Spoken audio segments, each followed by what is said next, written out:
Crude oil की कीमतें अगर अगले 3 से 4 महीनों तक $100 प्रति बैरल के ऊपर बनी रहती हैं तो निफ्टी 50 गिरकर करीब 21,000 तक आ जाएगा। ये मौजूदा लेवल से और करीब 10% की गिरावट होगी। ये अनुमान ब्रोकरेज फर्म एमके ग्लोबल ने जताया है। अमेरिका, इजराइल और ईरान की लड़ाई का असर शेयर बाजारों पर पड़ा है। एमके ग्लोबल ने अपनी रिपोर्ट में कहा कि बाजार में गिरावट अभी थमने के आसार नहीं है, हालांकि इससे थोड़े समय की गिरावट के रूप में देखना चाहिए। उसने कहा है कि गिरावट के इस मौके का इस्तेमाल लंबी अवधि के लिहाज से कुछ ऐसे चुनिंदा शेयरों में निवेश के लिए करना चाहिए जिनकी कीमतें काफी गिरी हैं। बीते कुछ हफ्तों में बाजार के प्रमुख सूचकांकों में बड़ी गिरावट आई है। 26 फरवरी से 13 मार्च के बीच 10 कारोबारी सत्रों में निफ्टी 9.2% गिरा था। इस दौरान करीब 25,500 से 23,150 पॉइंट्स पर आ गया था। हालांकि इस हफ्ते मार्केट में कुछ रिकवरी आई है। 16 मार्च को निफ्टी में 1.1% रिकवरी आई। 17 मार्च को भी इसमें 0.74% तेजी दिखी। इसके बावजूद निफ्टी इस साल 9% से ज्यादा टूटा है। ये 52 हफ्ते के अपने हाई से करीब 11% नीचे है। ब्रोकरेज फर्म ने अपनी रिपोर्ट में कहा कि मध्य पूर्व में चल रही लड़ाई का सबसे ज्यादा असर क्रूड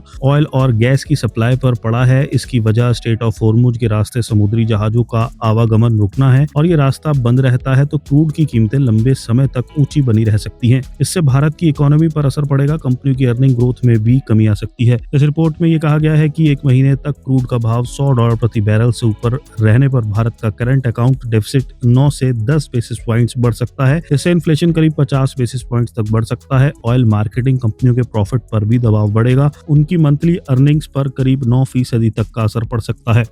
ब्रोकरेज फर्म की रिपोर्ट में कहा गया है कि मध्य पूर्व की लड़ाई लंबी चलने पर कई सेक्टर्स पर असर पड़ेगा। ऑयल मार्केटिंग कंपनियां, यूटिलिटीज, एयरलाइंस और ऑटो कंपनियों पर सबसे ज्यादा असर पड़ेगा। आईटी फर्म, मेटल्स और पावर पर इसका कम असर पड़ेगा। रिपोर्ट में कहा गया है कि ऐसा कोई सेगमेंट नहीं होगा जो क्रूड की ऊंची कीमतों के असर से पूरी तरह से अछूता होगा। एमके ने हालांकि ये भी कहा कि बाजार में गिरावट कुछ समय के लिए होगी। क्रूड की कीमतें फिर से $70 प्रति बैरल तक आते ही इकोनॉमी की ग्रोथ और कंपनियों की अर्निंग्स में रिकवरी दिखेगी। इसका मतलब यह है कि ये दौर लंबी अवधि के लिए निवेश का